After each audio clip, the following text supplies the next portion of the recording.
Hello, hello, hello. Happy Friday and welcome into Boilermaker Lounge. I am Sam Sprunger, normally joined by Grant Flora. He's got some college stuff going on. So the next best thing, my buddy, our buddy, Dustin Schutte from Sports Illustrated. Dustin, how are we this Friday? I'm doing great. But you know what's funny? And people, if they're just listening, can't tell this. I have this old computer chair that I'm sitting in, and I'm just now noticing how it leans because I can see the difference in my shoulder. So I'm like trying to prevent myself from getting scoliosis on this show by evening it out. So if you guys see me shifting, if you're watching this, that's just me trying to prevent future back problems. I've always, like for as long as I've been doing stuff with the camera, it's always backwards when you're looking into. Yeah. But I often see that I stand one way or another, and I kind of lean, so I try to correct it all the time. So you're talking my language there, Dustin. Yeah. Well, we're getting ever closer. It's August 22nd, Dustin. We're getting closer to September, which means after that we're into a month that has Purdue basketball. Are you getting excited? I know you cover Purdue football, but is it still pretty exciting knowing that Purdue basketball is coming around the corner? I think so, because I know everybody was excited about that 23-24 season, but to me, this still feels like the most anticipated season. And I think because 23-24, I think people thought they had a legit chance to win a national championship, but that team was like, just get to the Final Four. Right. This team feels like, and a couple different people have said it, like national championship or bust. So I think the expectations are a little bit different. Mm-hmm. There's just, and on the football side, I think things will maybe clear up a little bit, get a little bit better after they actually kick it off. And we get to know some of the players a little bit better and know what this team's going to be. But yeah, I mean, right now, everything is just on the basketball court is overshadowing. And I feel bad for Barry Odom. Like, that's a tough situation to come into if you're a football coach. But at the same time, like, this is everything this summer that's driven traffic on my website has been basketball related. So not only are you people like you and I fired up, the entire fan base is ready for October 24th against Kentucky, which is just an exhibition game. Right. Well, and I'm excited for the beginning of October because Media Day starts. That means it's for real happening. Like we're within reach, so like but the football season, real quick, I know we don't talk football here on Boilermaker Lounge, but the football season can't be worse than it was last year. No, like it just can't be. So therefore, hopefully once they get some things going, and if they're competitive and win 3 or 4 games, that to me is a successful season for them. But at the same time, because they're on the upswing rather than treading water or going down, but that will help the time pass quicker to get us to October as well. Yeah, I think so. I mean, their first, what is it? I think they have 4 of their first 5 games are at home, and they don't leave the state of Indiana until week 6 or week 7, however that math works out, when they travel to Minnesota. So, I mean, they've got a real chance to gather some momentum early in the season. And I think we'll shift on to basketball stuff here. But if I could give a somewhat bold prediction, this is going to be such a lukewarm, bold prediction because I'm not ready to pick that they'll upset USC in week 3. But it's always interesting to me. Josh Henson, their offensive coordinator, came from USC. Those matchups always intrigue me. USC has to come across the country. Josh Henson's going to know kind of what Lincoln Riley wants to do offensively. He spent a year under, working alongside Deonton Lynn and that USC defense. I think the Boilers might get an upset that week, and they could be 3-0 and really, really start turning some heads. Nice little segue to that. I believe Cameron Williams is the one that is visiting during that time because he has USC and Purdue on his list. And so he's going to be in West Lafayette. He rescheduled for his official visit. I believe it was Cameron Williams anyways that rescheduled for that weekend. So he could see maybe a big upset by the Boilermaker gridiron. Yeah, I think if you're a Purdue fan and you pay attention to recruiting, you're just hoping Purdue's 2-0 heading into that weekend because having USC 3:30 kick CBS, if Purdue's 2-0, then I think Ross-Ade's going to be packed. If they lose to either Ball State or Southern Illinois, I think maybe you could have seen maybe brighter days. So you lose to Ball State or Southern Illinois, I think you've got some big trouble. Yeah, right. Yeah, I would agree with that. That's not at all knocking Ball State, because I went to Ball State. So, like, I'm really happy that Ball State, I love Ball State, but shouldn't be beating Purdue. That's just the thing. So, right. But let's move to the hard court. We've got a couple of things that we want to talk about. I threw this at you about a potential topic is Braden Smith's legacy. Where will he rank, and what are some scenarios that get him higher up in the all-time at Purdue and even the all-time point guard for the NCAA? Bobby Hurley's record is well within reach for Braden Smith. He could easily graduate the NCAA all-time assist leader. But what in your mind, Dustin? He's already going to be, I would say, easily top 10, easily all-time Purdue. Is he, in your mind, already higher, or does he need to do some things to get even higher? And where is his ceiling? Man, that's really tough. Loaded question.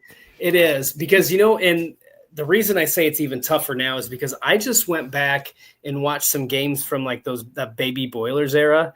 And each one more is, I think, as good as he was, I still think people kind of forget, just because it's been so long, how truly talented that kid was. I don't think Braden Smith is passing Zach Edey. I don't necessarily think he's going to pass Glenn Robinson. I'd probably put him in terms of like his legacy in that each one more category. But man, I mean, what if they win the national championship and he's a key cog to it? Yeah, I think he could. I mean, you're throwing a lot of good scenarios out there. Because if they win a national championship, something that none of us have seen, then that's how you're always when you hear Braden Smith's name, that's how you're always going to associate him with the program. Basically the point guard that got Purdue over the hump. Mm-hmm. It's really hard for me, and I think he's probably going to win National Player of the Year. Like, I think he's the favorite. I think he'll probably win that award. If he doesn't, it's probably because he's got so much talent around him that maybe his numbers drop enough to where the national media is like, all right, we've got a little bit of Purdue exhaustion, Purdue fatigue.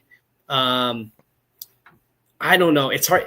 I can't see him passing up Zach Edey, and I can't see him passing up Glenn Robinson in terms of how Purdue fans view those two elite players. But I think if you I take a shot at Grant here. I think if you're like Grant's age and you probably don't remember Glenn Robinson, Braden Smith might be number 2. I wouldn't disagree. Glenn Robinson, he's my number 1 all time. And when we talked to Walter Jordan, he said Glenn Robinson in his mind is the best Purdue basketball player ever to put on a uniform. And the thing about him is, he was so dominant offensively, and he was very above average defensively. Now, defense was his knock, but he was above average when he played defense. He was just, the number 1 pick in the draft. Like, you just knew that he was something special. Zach Edey, he didn't come out of nowhere, but he kind of came out of nowhere. Yeah. And then you have Braden Smith, who started day 1 as a freshman. That right there, to me, is a big feather in his cap. I would say, honestly, right now, I would put him in top 6 or 7, not doing another thing. That he goes out and breaks his ankle and is out for the whole season. He's still an easily top 6 or 7 player all time at Purdue. I mean, I really just think he's what he has brought to in 3 seasons. It's just next level with what he's done. I agree. And I heard this analogy when they were a couple people were talking about the comparison between who's better, LeBron James or Michael Jordan. And I thought this was a really strong statement, was that Michael Jordan was the better player. LeBron James has had the better career. Yeah, and I wouldn't disagree. I almost feel that way with Braden Smith. Now, Glenn Robinson was a National Player of the Year, scored 1,000 points in a season. Like, that's an insane. It's unheard of. And I don't know how many games they played back then. It probably wasn't quite as many as they play now, but it was probably comparable. I but believe they were nonetheless, 25-4 in the regular season, I believe is what they were. Okay, so you're talking about whatever his average was, 30-some points per game. 30.3. 30.3. You got to memorize, man. Yeah. You got down pat. Yeah. 49 against 49 in the finale against Illinois. There you go. Man, you know this. And he had a chance at 50. He had a breakaway and was going for a layup and lost the handle, lost it out of bounds. Then he got fouled, 1-1, missed the front end of the 1-1, stayed at 49. Oh, man, I feel like that would eat away at me if I was that good of a player to not be that close and to not get 50. But, and then also Zach Edey, 2-time player of the year. It's hard for me to say that like Braden Smith's career is better than those two guys, but I think those two players are clearly better than he is. I think each one more is probably a better basketball player.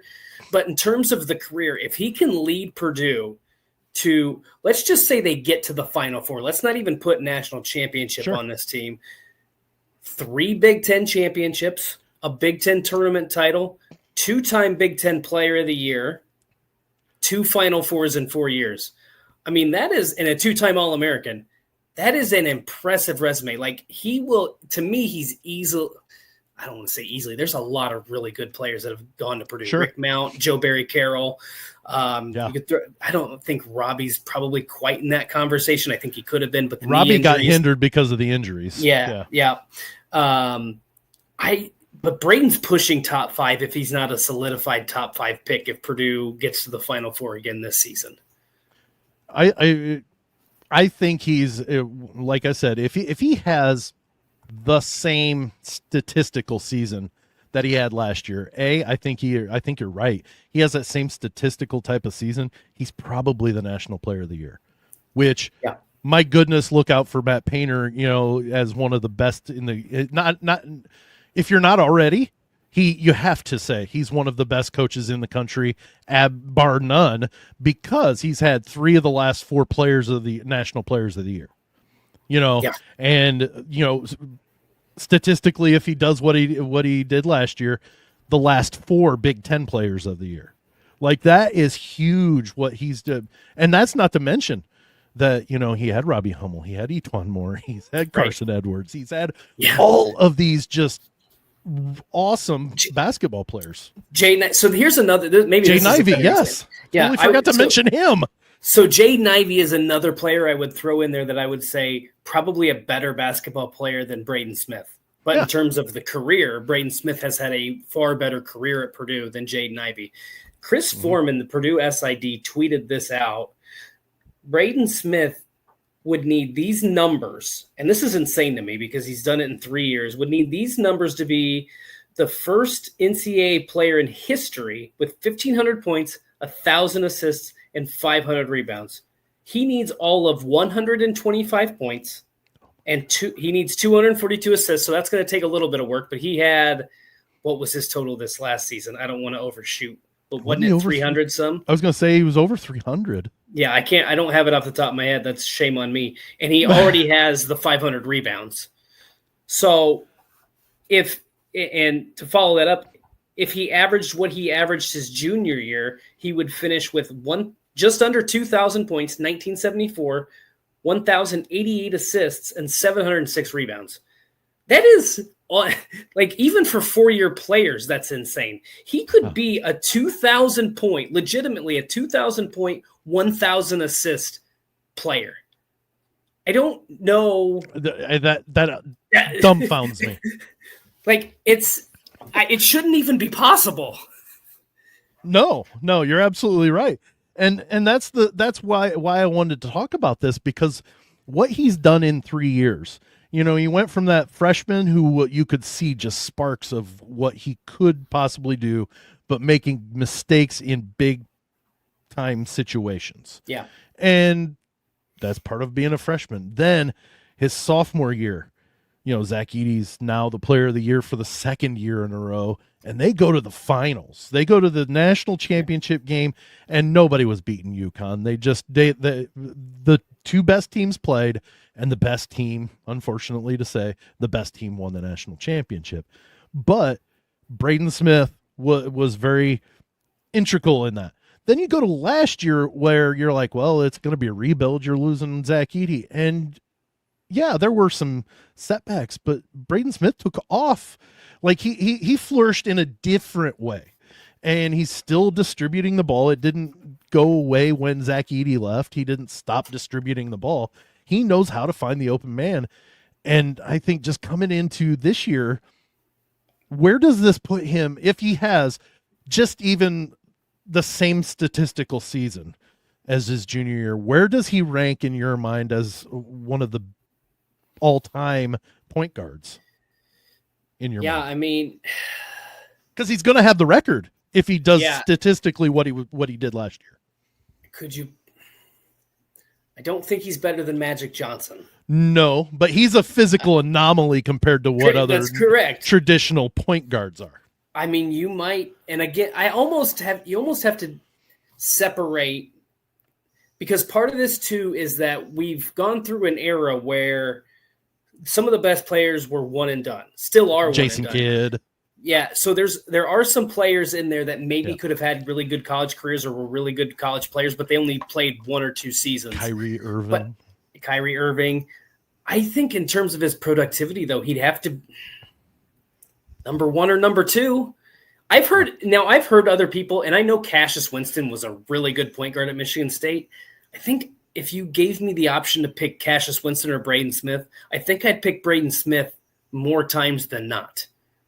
So I agree. And it's not because of what I'm wearing. Like, just having watched both of them, I would agree. Because Cassius Winston was a fantastic college basketball player. Absolutely just amazing. And, our buddy Dalton Shetler, used to, talk about Cassius Winston and just how good he was. And now you've got somebody in Braden Smith that's just knocking on his door, just going, hello, I'm ready to take over now. And I agree. I would take Braden Smith because he can score. He can almost score at will, Dustin. That's the crazy thing is he can create his own shot very, very easily. And God help you if he spots up, because he's almost an even better spot up shooter if he gets the chance to stand still and shoot it. But it's just amazing to me that this young man has absolutely gone from barely recruited to we're looking at potentially, he's going to be a preseason All-American. He's going to be the preseason player of the year in the Big Ten. I would be shocked if anybody else would supersede him, after being the preseason and then the postseason player of the year, and he's coming back. So it just is amazing to see his maturation from freshman to what he is getting ready to do for his senior year. And I mean, this is a kid that was not heavily recruited.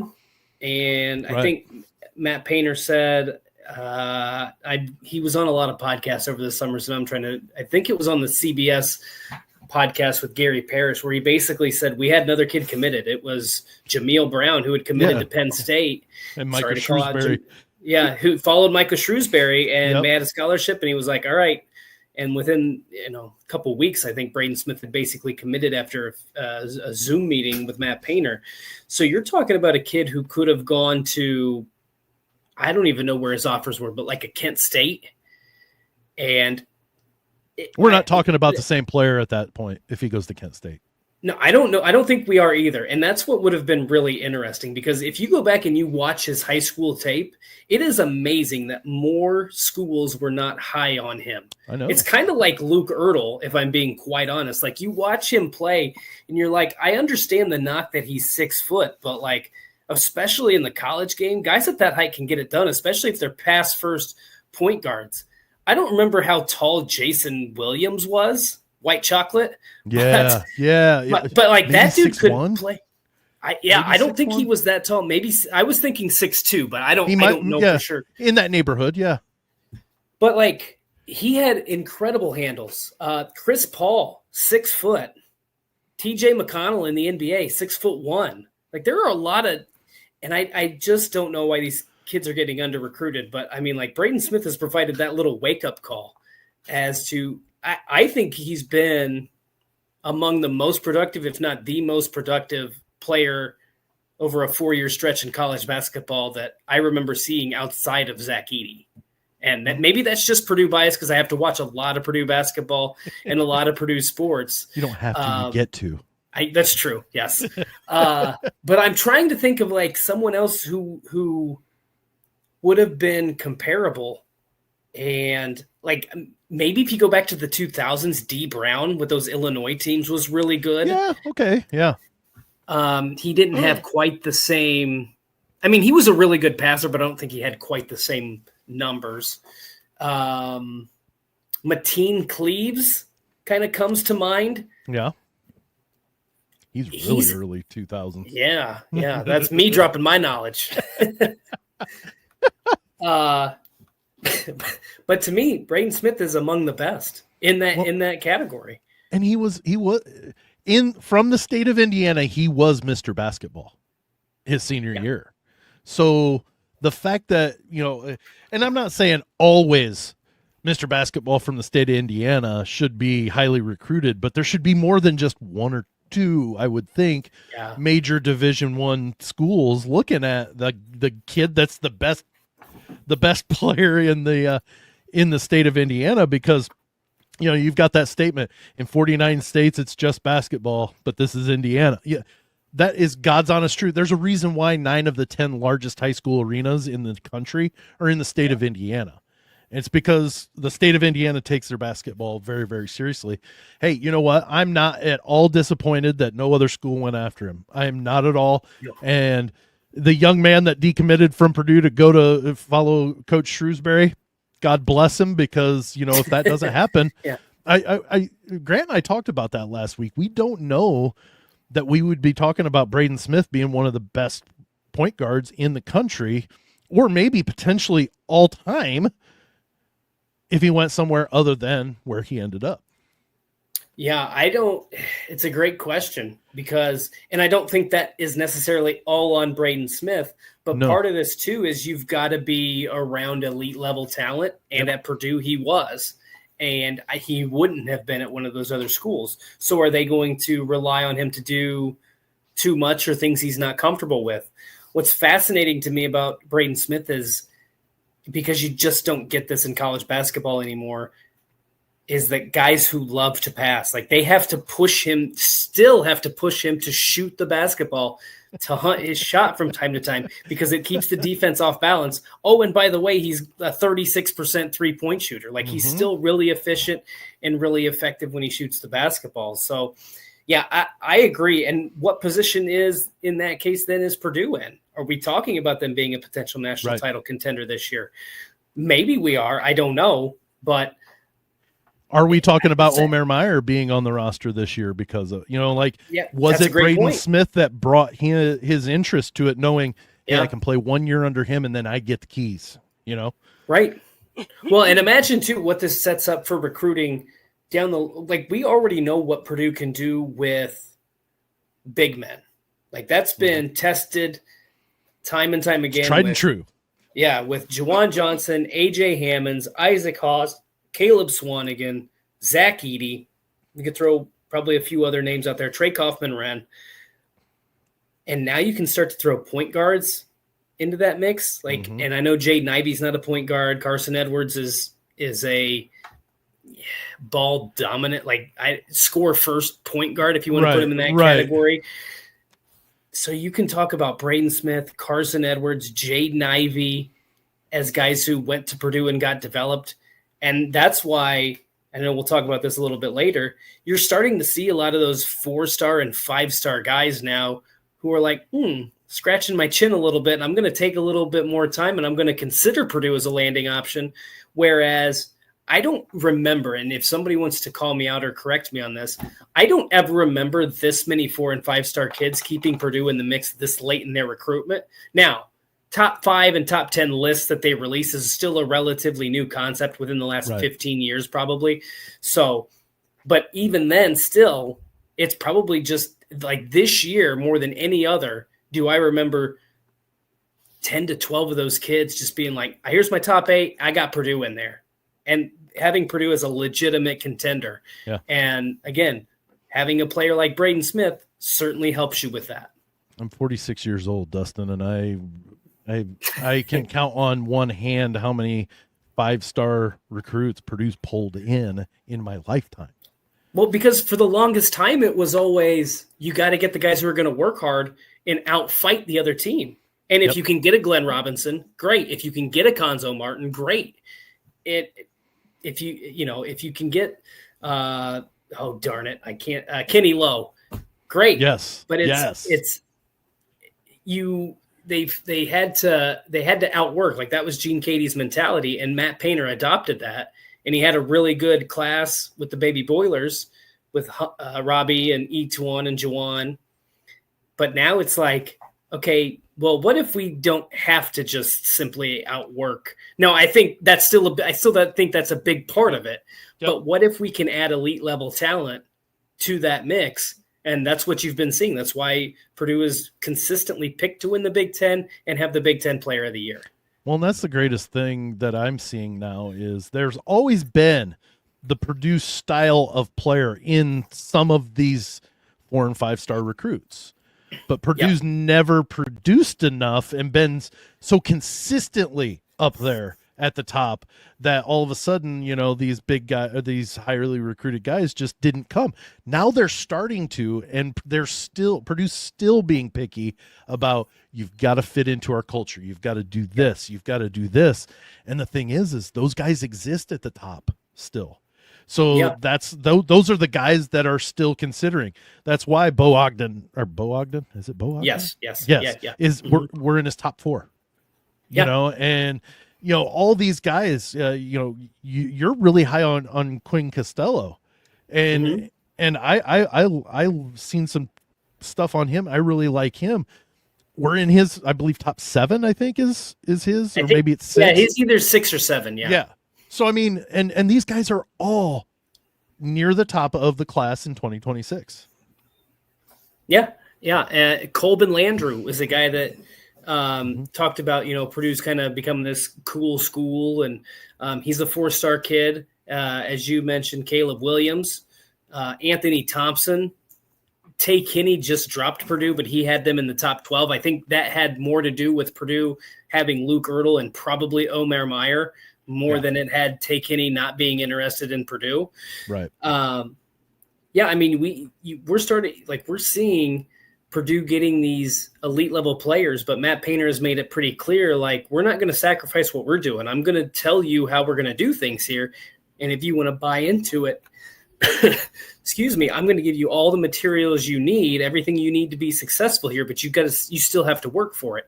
And what's amazing to me is my dog cannot stop whining. It's all right. He wants to get in on the action here. He's excited for the season too. But one of the things that I think is really cool about Purdue is, if you're not going to be a top 2 or 3 scorer, Matt Painter says, well, then you got to fit in and you got to find a role. We're going to show you what you can do to find your role to mesh. Yep. And look at Mason Gillis. He was the Big Ten Sixth Man of the Year on a team that went to the national championship game. Lance Jones was a player who averaged 12.5 points in his only season in the Big Ten.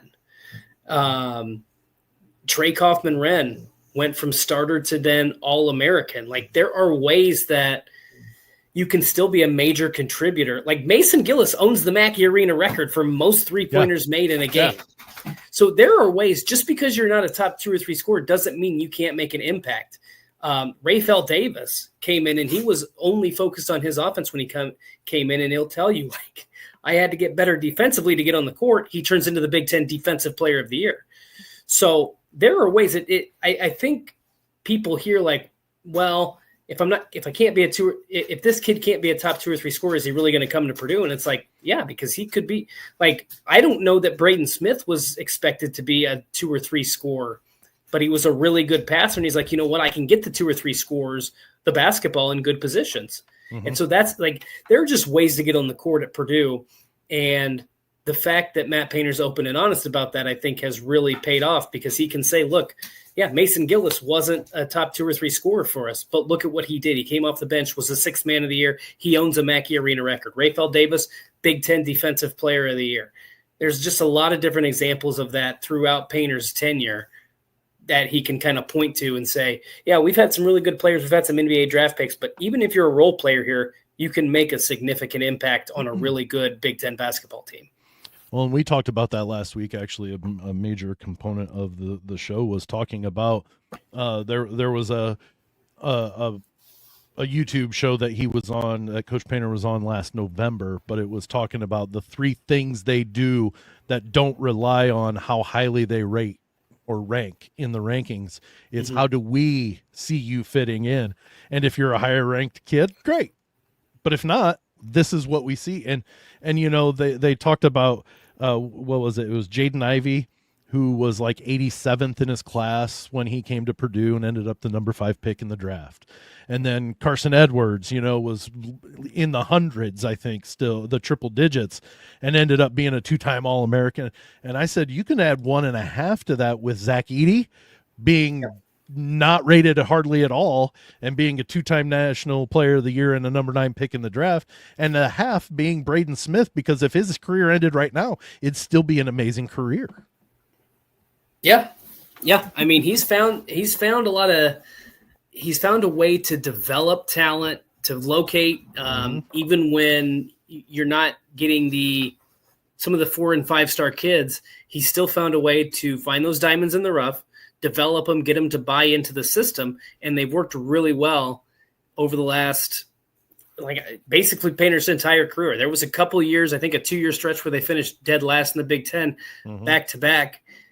And so it kind of makes me laugh. I know you talked about it on a podcast, and I talked about it on a podcast, where people are like, well, now it's just kind of feels like he's star hunting, right? But it's like Painter learned that lesson a long time ago, and he learned it when they were – and it's probably a good thing he learned it back then, because now if you just start to look at the stars, that's where you can really rock your culture. Well, the culture was already rocked a little bit about a decade – 2013, 2014, 15 era, time. He's learned those lessons. He's not going to make those same mistakes. Yeah, we'd love to have you, but this is how we do things. And if you're not cool with it, then that's fine, but we're not going to be the place for you. Yep. Well, I would be upset if he said, we're absolutely not going after those guys. You can try. Right. As long as they fit within what you're doing. And so you mentioned Luke Ertl. He is still catapulting up the list of for 2026. We talked about that last week. He's up to number 65 in ESPN's top 100. That's 30 spots over the summer. I know. I think it's still too low. I think he's going to be top 40 by the time it's all said and done. The other thing I think people are going to start to find out is, so the recruiting rankings are done a little bit backwards, and I don't know if people know that or not. A lot of it is, and I don't want to call anybody out because they're probably a lot better at evaluating talent than I am, but a lot of it is based on who the offers came in from. And for a while, Purdue really didn't move the needle. So they're starting to, is what you're saying. But what I think is happening is, I think if Purdue's got a kid, offered a kid, I think they're starting to move a needle and say, hey, we need to pay a little bit more attention to this kid. And I'm not saying that this is the reason why, but Quinn Costello got that offer from Purdue, and all of a sudden his stock has skyrocketed. And I think he's played really well this summer, but I think also people are watching this Quinn Costello, what does Matt Painter see? And I think that that's being said because you've seen Luke, now that people are watching Luke Ertl and can see what he's actually doing, they're like, oh, yeah, he's not a number 150 player. He's a top 50 player. Right. So it's going to be interesting to see. I think over the years, though, if some of these players start getting Purdue offers, I don't know that it's going to automatically move them into a 5-star or high 4-star rating, but I think people are going to start taking notice because that's just how the recruiting system works. What are your thoughts as to, and I know there's no tried and true, kind of formula, but when do we expect to start seeing decisions made by some of these guys? Yeah, I'm trying to remember. I think Antoine West committed last, late October, maybe. I thought it was before. Maybe it was in the early portion of the season. Okay. Yeah. I think they signed their letter of intent in November or December. So he might have committed in October. But I would guess we're probably going to start to see commitments in late September, early October, because a lot of these players have visits planned on those football Saturdays. So I would guess probably late September to late October is when we're going to start to see some of these commitments and start to see some of the dominoes fall.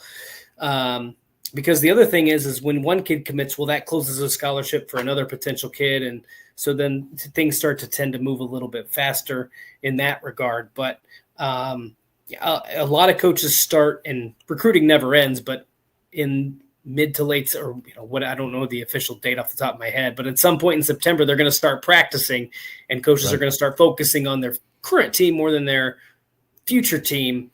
And so that's why I think you'll start to see some of those decisions come down here, I guess, in the next 6 to 8 weeks would be my guess. Mm-hmm. Yeah. And I remember I asked you back when it happened, and I cannot for the life of me remember his name off the top of my head. Oladotten. He reclassifies to the class of 26. Yeah. So, I asked Grant, and we talked about that, and you and I talked about it in text. Do you see that being something that could, I'm not saying that it's absolute, yes, it's going to happen this way, that could allow Purdue to get some of those targets that they are looking at, or at least one of those targets a little easier, and I use those air quotes, because of Oladotten coming in this recruiting class instead of last year's or next year's? Yeah, it could. I'd have to look. I think it probably depends on where all the offers fall on the list. That's a great question. My answer is I don't know. I think that when you have a limited number of teams and a limited number of spots, there's obviously going to be some trickle-down effect. Right. I don't know how much it's going to impact Purdue, just because I don't know what other scholarship offers impact other players and how. But it's certainly going to be interesting. Like, I'm really curious to see, and I don't know if I've made my comments on this podcast or just the Boiler Banter podcast about Arafan Diane. I think that's how you pronounce his name. I apologize. I believe you are correct. Yes. Okay. But that's a kid that I watched, and when I saw him, he's the number one kid it's 2026, if I'm not mistaken. He's the number one kid in the 26 class, the top-ranked center. You watch him, and he's raw, but he's big, and he's not afraid. And I'm like, he's a Purdue guy. I'm not to put this expectation or this this ceiling on him, but I was like, that looks like a version of Zach Edey that had played basketball growing up. Yeah. And what I'm saying there is, like, they would have to still do a lot of work, but I think the ceiling is really high. I'm not saying 2-time National Player of the Year. I'm not saying 2-time Big Ten Player of the Year, anything like that. I just look at him and I'm like, that looks like an Isaac Haas, Zach Edey type of player that after a year working in that Purdue system, he could be maybe the most dominant player in college basketball. Hey, and he's, I believe Purdue's in his top. I think he's only whittled it down to 12, but yes. Yeah. They were in Purdue is in it. Whatever the mix was. Yes, he is. Purdue is still in that fight right now. Yep. Then he's very raw, like you said, but you can see, and the teams he plays, the team that he plays with in Iowa, in the state of Iowa, I think it's the Iowa Force or something like that, I forget what the name of it is. They may not play against, players that are, equally dominating or potentially as good as him, but you can just see how he, dominates his game, that, you can see a lot of potential there. And, real quick to go back, I just thought of something. I forgot it when we were talking about it, about Braden Smith. If he ends up on a team like Kent State, and it's not to pick on Kent State, we're just talking mid-major, I guess is. I would think it would be you be seeing from him a lot of what you saw from Omer Meyer in the FIBA tournaments, where you could see that he was really got some potential, but he didn't 100% maybe trust where he's throwing the ball, so he tries to do maybe a little bit more. And so I think the fact that he's at Purdue helps. And then, like I said, potentially that brings in Omer Meyer because he sees that. Yeah, I think that's a dead-on comparison. Now that you say that, that is really, really good. I think that's exactly what because Omer Meyer was really good, but there were times when it was like he didn't trust his teammates and he would just turn the ball over. He'd throw it away, or dribble it too much. Make a silly mistake. I think that's dead on. Yeah. So well, now that we've solved the entire I'm excited to see what Braden does this year, just because I think, at the end of the day, I think he's a top 3-4 all-time Boilermaker, just because I don't see him taking a huge step back statistically. He might take a small step back, but I don't think it's going to be so huge that you're like, well, where in the world did Braden go? He's going to still get his in one way or another, be it distributing or maybe scoring a little bit more because, everybody can score now or whatever. But I'm really excited to see him, and I'm really excited to see the recruiting class. This Jakari Harris and CJ Cox, that recruiting class was a good recruiting class. Like, it was a really good recruiting class by Matt Painter.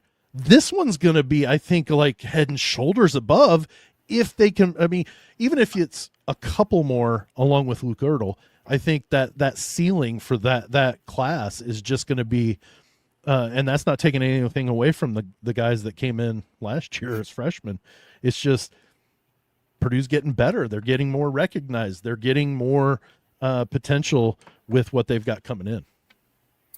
Yeah, and I think it almost works out perfectly, right? Because you were able to get Jakari Harris, CJ Cox, Raleigh Burgess, Daniel Jacobson, Jack Benter into this program, and they will basically be, now they would have all been there 3 years. Now we don't know the redshirt situation. Obviously Benter redshirted last year. Jacobson played in basically one game. He's probably eligible for a medical redshirt. So those guys are going to have 2 years under their belt at Purdue, and they can kind of take on those leadership roles. Had this been a recruiting class that was coming in, basically immediately behind them, you kind of wonder or thinking like, oh boy, who's going to be the voice on this team? Right. So I think that it works out nicely to where you've got a big recruiting class, and then those guys can serve as the mentors and tutors and teachers to those incoming guys, assuming they all stick around. Now we don't know, the transfer portal and playing time and all that stuff, certainly important. So, but I would be shocked if, after next season, I would be shocked if more than one guy transferred out. And I'm not even saying that I don't know anything. I'm just saying they just seem like a group that's committed. And by the way, after this year, they're losing Oscar Clough. They're losing Braden Smith, Fletcher Lawyer, Trey Kaufman-Wren, Liam Murphy, who is it Sam King that's also a senior? Yes, I believe so. Okay. Yes. So they've got 6 guys that are going to be leaving. This will be the best chance they all have to get to basically make their statement and to prove why they be a starter, a top 3 scorer. I think that they're all going to relish that opportunity. And I think that's a huge, what we're about to witness basketball season wise, the expectation, I've never had that as a Purdue fan or anybody that are paying attention to Purdue basketball throughout my life. I've never had this, that expectation. Then after you've got a class, these amazingly talented young men that are going to be fighting for minutes this year, that it's almost like they're entering the transfer portal without even leaving Purdue. Like they're like, oh, hey, there are 4 spots on this starting lineup that are now available, Bingo. and the kicker is it's not necessarily taking a huge step back with these guys stepping into that starting lineup either. No, this has become the new standard at Purdue, right? Like, I think, like, you think about, what was that, the year they lost to St. Peter's in the Sweet 16, 22. The year they lost, they had a class that lost Jaden Ivey, Who else was in that group that they lost? Shoot, now that I'm going to put everybody on the spot right here. This is me. Yes, you are.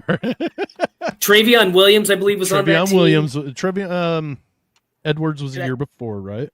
Yep. No. There's a third. I feel like there was a third guy. I can't remember off the top of my head. I'd have to. My apologies. But basically the point was, after that year, it was everybody kind of thought Purdue was going to go into a rebuild. No, they came out with a freshman point guard, Zach Edey, who hadn't freshman shooting guard too. Freshman shooting guard, and a center who had played kind of, I don't want to say sparingly. He played a lot, but he wasn't a key cog for them at that point to his career. And they went out and they won the Big Ten by 3 games and then won the Big Ten tournament. We won't talk about what happened after that. It's irrelevant. But the point being is that you have to be a 1 seed to get beat by a 16 seed. That's fair. But the point being is that we've come to expect Purdue be in the Big Ten hunt every year, regardless of who was on their roster. Yeah, and that's why it's definitely, to me, after this season, even if these guys are unhappy with their playing amount coming into this season, they've got to see, and having heard and knowing and interacting with Coach Painter enough, I'm sure those conversations have been had. Like, look, it may be slim pickings this year, but if you bust your butt, we've got something happening next year, the year after as well. Yeah. I'm going to kick myself because the other guy I was thinking about was Sasha. Oh, jeez. Sasha Stefanovic was on that team. Of course. Yeah. So, okay. That was the third one that was, he's like, I know there was a third guy that was really good on that team. But okay. Now I'm good. Well, it's definitely a lot happening, but yet not so much happening that we've got to break this into multiple episodes. But Dustin, we have just over a month and probably 10 days before official basketball stuff happens. So hopefully the football season can get you to the point where we're meeting up in Rosemont and talking to Coach Painter and whoever else. I'm sure Braden's going to come, probably Fletcher, and probably last year I think TKR came too, didn't he? Wasn't it those three? Oh, and Caleb First was there too. Caleb First was there as well. Yep. So we'll get a chance to talk to them and Coach Painter and the rest of the Big Ten too. There's a lot of good players and lots of things that are going to put Purdue, some tests to Purdue. And the great thing is I think we match up very well with each and every one of those teams. We can play with our rotation that will match up even better with them, or put those other teams in a lot of other uncomfortable situations. Because, good Lord, if you have Fletcher, you have Braden, you have Omer, you have Oscar, and you have TKR out there on the floor all at once, my good Lord, heaven help you, Yep. So it's going to be tough to deal with. Yeah, but kind of talking, and I don't mind asking coaches about other teams. Yeah, absolutely not. Yeah. So Dusty May, what do you think about Purdue? Yeah. It's that's why it's media days and not coaches' day. That's right. You don't get to control the narrative here. Oh well, that brings us to the end of this week's edition of Boilermaker Lounge. Dustin, thanks so much for filling in for Grant. He runs cross country at the college level, and he had cross country camp. If you know me, I think that's silly, but running for fun. The only time if you see me running, you better panic because something bad's not about to happen. Danger. Because danger is near. Yes. If it's time to run, you should probably follow, but no, Grant's doing that. So thanks for filling in for him this week. I greatly appreciate it. Well, I always appreciate the invite and always enjoy talking Purdue basketball with you. Fantastic. All right. Well, thank you so much for joining us this week. Boilermaker Lounge for Dustin Schutte. I'm Sam Sprunger. We'll see you next week.